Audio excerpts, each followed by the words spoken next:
iglesia está edificada sobre la gran verdad que proclamó Pedro, de que Jesús es el Cristo, el Mesías, el Hijo del Dios viviente, Dios mismo encarnado. Después de todo lo que hemos visto a nivel teológico, está el vivir diario, cómo debe vivir un cristiano que ha sido alcanzado por la gracia del Señor. Mis amados hermanos, como todos bien sabemos, la Biblia nos llama a vivir de una manera digna de nuestro llamamiento. De forma que el apóstol San Pablo escribe en Efesios capítulo 4, versículo 1, escribe las siguientes palabras. Efesios capítulo 4, versículo 1 dice así: Yo pues, preso en el Señor, os ruego que andéis como es digno de la vocación con que fuisteis llamados. Somos, por tanto, instados, llamados a andar, es decir, a vivir como es digno de la vocación con que fuimos llamados. El Señor nos ha salvado, el Señor nos ha llamado a salvación y, por tanto, debemos andar según lo escrito en su palabra. Somos llamados, por tanto, a vivir de acuerdo a nuestro llamado en Cristo. Somos llamados también a crecer en conformidad a la imagen de Cristo. Recordemos, mis amados hermanos, de que el propósito de Dios para cada creyente es que seamos cada vez más conformados a la imagen de su Hijo Jesucristo. Romanos capítulo 8, versículo 29. Pablo escribe: a los que antes conoció, también los predestinó para que fuesen hechos conformes a la imagen de su Hijo. Y ese es el plan de Dios para su pueblo, que seamos conformados a la imagen del Señor Jesucristo. Y esto lo está llevando a cabo el Espíritu Santo de Dios en el presente. Este es el plan de Dios, diseñado en la eternidad pasada, pero es la obra del Espíritu Santo de Dios en la presente dispensación desde este lado de la eternidad. 2 Corintios 3:18. El Espíritu Santo está orando en cada creyente para conformarlo a la imagen de Cristo. Somos llamados, por tanto, también a caminar en las buenas obras que Dios preparó de antemano para que anduviésemos en ellas. Efesios capítulo 2, versículo 10. Mis amados hermanos, es increíble cómo todo lo ha preordenado Dios. Aún las obras en las cuales el pueblo de Dios debe andar, Dios la preparó de antemano en la eternidad para que andemos en ellas. Está todo preparado. Solamente hay que vivir en la voluntad del Señor. Ahora bien, en respuesta a la misericordia de Dios, debemos también presentar nuestras vidas a Dios como sacrificio vivo, santo y aceptable a Él. Como escribe el apóstol Pablo en Romanos capítulo 12, versículo 1, dice así, Romanos 12:1, así que, hermanos, os ruego por las misericordias de Dios que presentéis vuestros cuerpos en sacrificio vivo, santo, agradable a Dios, que es vuestro culto racional. Y después somos llamados, en el versículo 2, a no conformarnos, a no amoldarnos a este siglo, a este mundo. Ahora bien, las siguientes pautas prácticas que vamos a presentar han sido tomadas de la palabra de Dios para ayudarnos en esta tarea tan sublime. En primer lugar, mis amados hermanos, como cristianos salvos por gracia, nacidos de nuevo por la obra soberana del Espíritu Santo de Dios, como creyentes debemos estudiar la Biblia. Hermano, hermana, estudia la Biblia. Debemos crecer como creyentes en el conocimiento de Dios. Somos llamados a crecer en el conocimiento de Dios. Nuestro conocimiento de todo lo que Él ha hecho en nosotros por medio y a través de Jesucristo, aumentar y crecer nuestro conocimiento de la voluntad de Dios para nuestras vidas. Debemos ser también fortalecidos en nuestra fe, animados en nuestra obediencia y conformados a la imagen de Dios. Y esto puede cumplirse en tu vida, querido hermano, a través de la lectura de la Biblia, a través del estudio de la Biblia, a través de la memorización y obediencia a la palabra de Dios. Recordemos el valor intrínseco de la palabra de Dios, de la Sagrada Escritura. 2 Timoteo 3:16. Toda la Escritura es inspirada por Dios y útil para enseñar, corregir, redarguir, instruir en justicia, a fin de que el hombre de Dios sea perfecto, enteramente preparado para toda buena obra. De forma que ahí tenemos el valor práctico de la Sagrada Escritura. Ella nos corrige, nos redarguye, nos instruye para vivir en una vida madura en el Señor, perfectos. Ahí tiene que ver con madurez espiritual. Por esta razón, mis amados hermanos, debemos ser diligentes en conocer las verdades de la Biblia y aplicarlas a nuestra vida personal. Jesús dijo en cierta ocasión unas palabras que están recogidas en Mateo 4:4, en el contexto de la tentación. Jesús dijo: no solo de pan vivirá el hombre, sino de toda palabra que sale de la boca de Dios. Y al igual que necesitamos alimentarnos cada día físicamente, también nuestra alma, mis amados hermanos, necesita ser alimentada y saciada con la palabra del Señor. Y la pregunta: ¿estamos estudiando la Biblia día a día? ¿Estamos leyendo la palabra de Dios? ¿Estamos memorizando las Escrituras? Y sobre todo, lo más difícil, ¿estamos viviendo conforme a ella? Un creyente genuino estudia la Biblia y vive conforme a la Biblia. En segundo lugar, también somos llamados a una dedicación a la oración. Debemos dedicarnos también a la oración, mis amados hermanos. Dios nos habla a través de la Biblia y nosotros hablamos a Dios a través de la oración. Recordemos de que no podemos hacer nada por nuestra cuenta, ¿sí? No puedes hacer nada, mi amado hermano, por tu propia cuenta. Somos pecadores, somos incapacitados, no tenemos fuerza, somos débiles. Todo lo que hacemos es en dependencia del Señor y para eso debemos buscar a Dios en oración. Debemos ser también fructíferos al depender del poder omnipotente de Cristo y dar a conocer a Dios nuestras necesidades delante de Él en oración. La palabra de Dios está llena de enseñanzas sobre la necesidad de la oración, los beneficios de la oración y las promesas de bendición sobre los que oran. Por estas y más razones, queridos hermanos, debemos dedicarnos a la oración y nunca desmayar. Notar lo que dice, por ejemplo, el apóstol Pablo en Colosenses capítulo 4.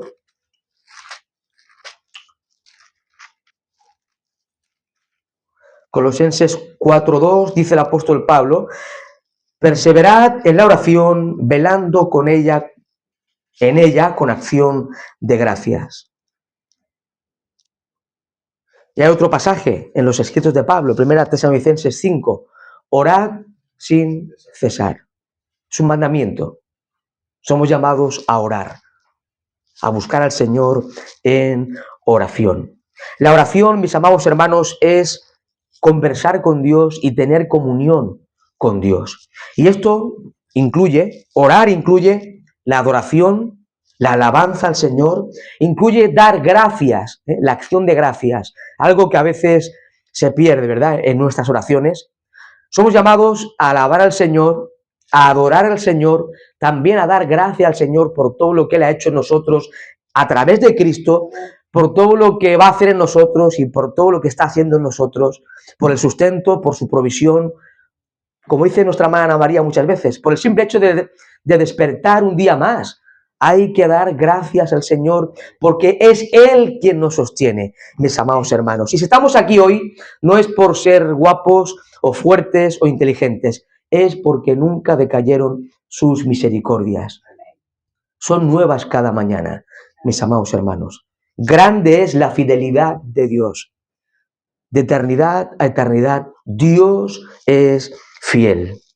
La oración incluye también pedir que la voluntad de Dios se haga en nuestras vidas, en nuestras familias y en nuestra iglesia local.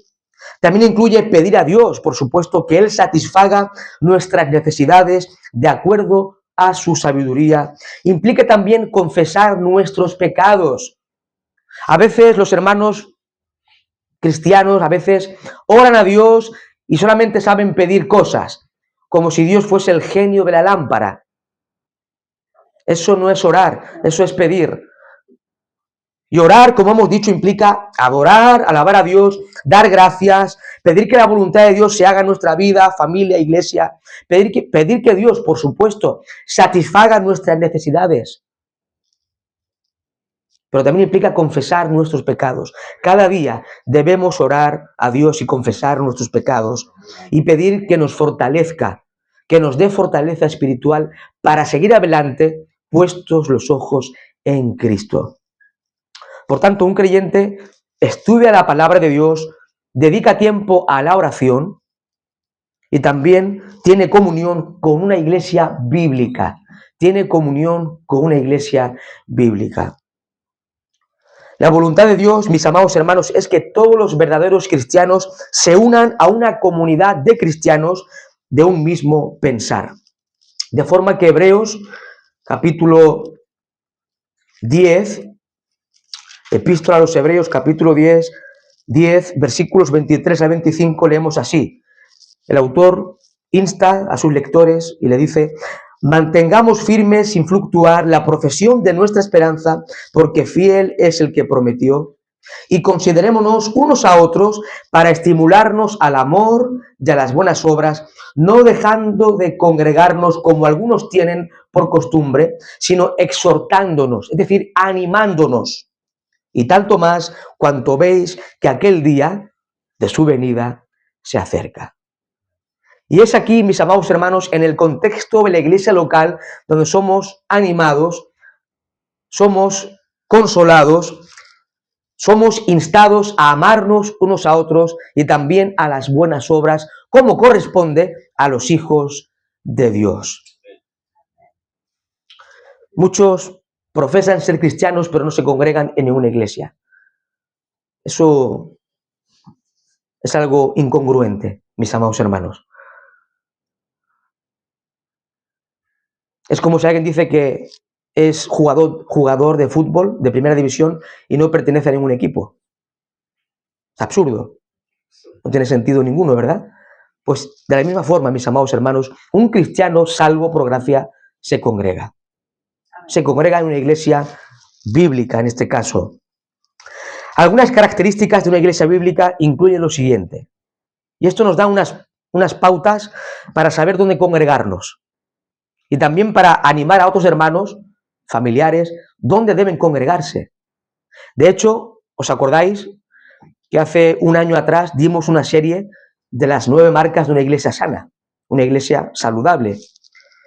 Y bueno, y el escritor, el autor de este libro, Paul Washer, dice así: una iglesia bíblica, en primer lugar, tiene un compromiso con la inerrancia y suficiencia de la Biblia. O sea, creemos de que la Biblia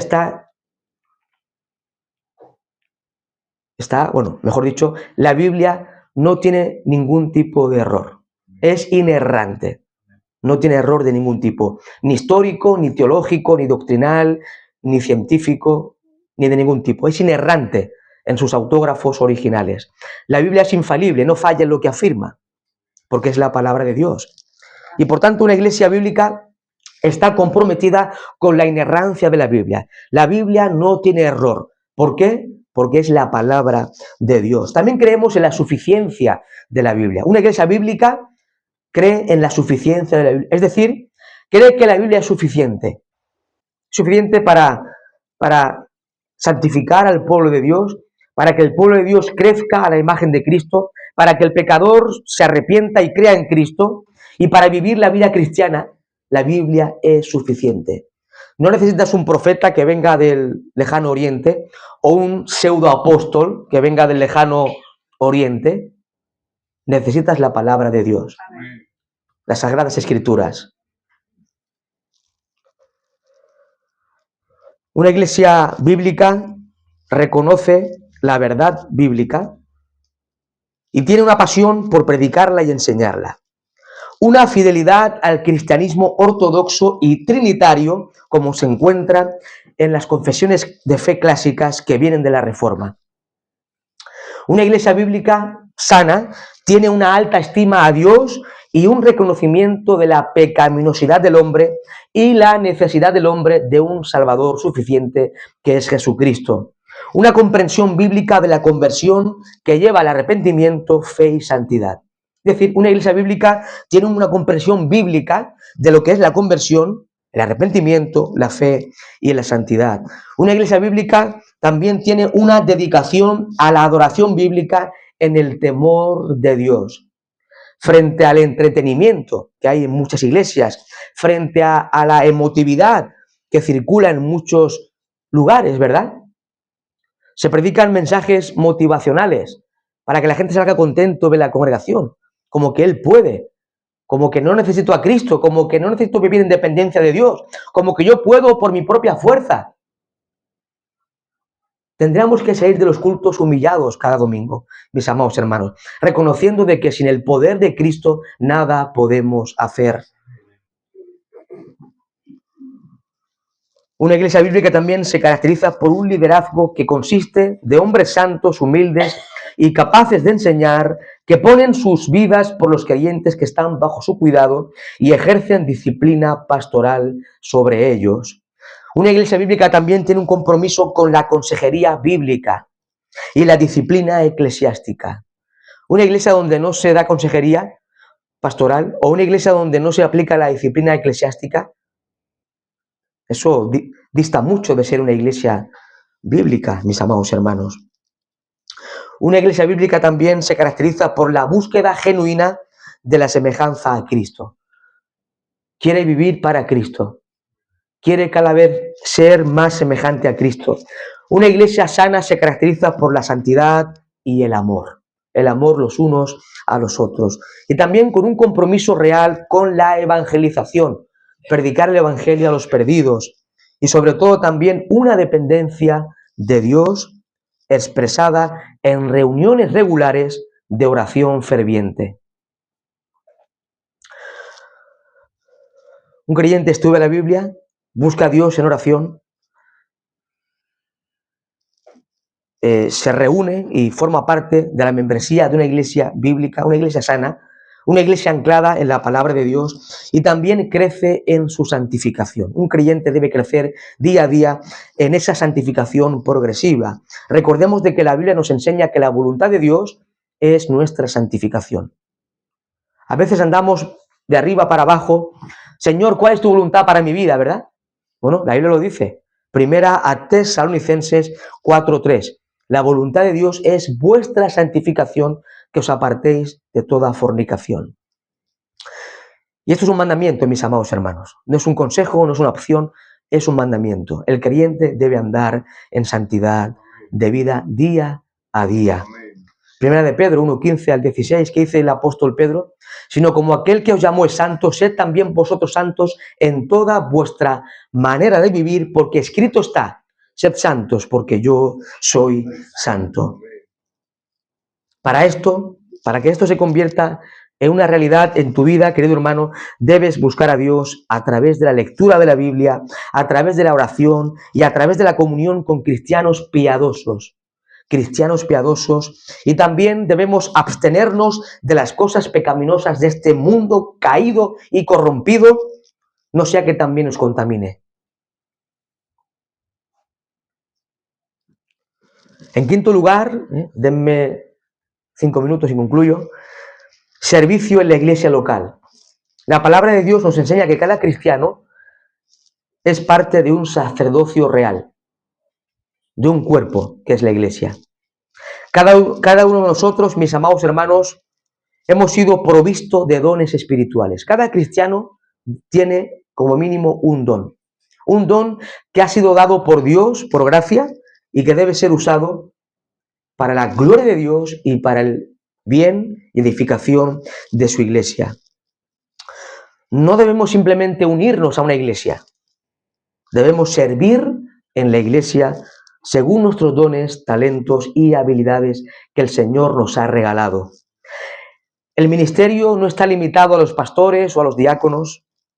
Por supuesto, los pastores deben equipar a los miembros de la iglesia para la obra del ministerio, pero cada uno de los miembros tiene un don y debe ponerlo al servicio del Señor en el contexto de la iglesia local. Y en último lugar, servicio en la evangelización. De hecho, a ver si para la próxima semana salimos otra vez, como cada mes, a predicar el evangelio a las calles. Mis amados hermanos, es la voluntad de Dios que el evangelio de Jesucristo sea predicado a todas las naciones y a cada persona debajo del cielo. El mandamiento de Cristo ha sido llamado la gran comisión. Mateo 28, 18 al 20. Somos llamados a predicar el evangelio de Cristo. Y no solamente debemos hacerlo una vez al mes en las calles, lo puedes hacer en tu trabajo, en el gimnasio, en la piscina, cuando estás haciendo natación para los huesos, en este caso Loli, ¿verdad? O cuando estás en el gimnasio levantando pesas o haciendo ejercicio. Cuando estás en el Mercadona, cuando estás en Vodafone. El otro día, por cierto, le prediqué el evangelio a uno que me estaba atendiendo en la tienda de Vodafone. No perdí el tiempo, vi que era una ocasión para hablarle de Cristo y le hablé de Cristo. Y eso debemos hacerlo a menudo, mis amados hermanos, predicar el evangelio a los perdidos en todo lugar y en todo tiempo, porque es un mandamiento del Señor. Cada cristiano, no solamente el pastor o el predicador, cada cristiano debe estar comprometido con esta tarea sagrada, predicar a Cristo y a este crucificado. Y la pregunta, ¿lo estamos haciendo, mis amados hermanos? Podemos compartir vídeos en TikTok, en Facebook, YouTube, ¿verdad? Compartimos vídeo a toda hora. ¿Estamos compartiendo el evangelio? Que el Señor nos ayude, mis amados hermanos, a vivir como corresponde a los hijos del Señor. Pues hasta aquí, mis amados hermanos. Damos gracias, Señor, por esta serie.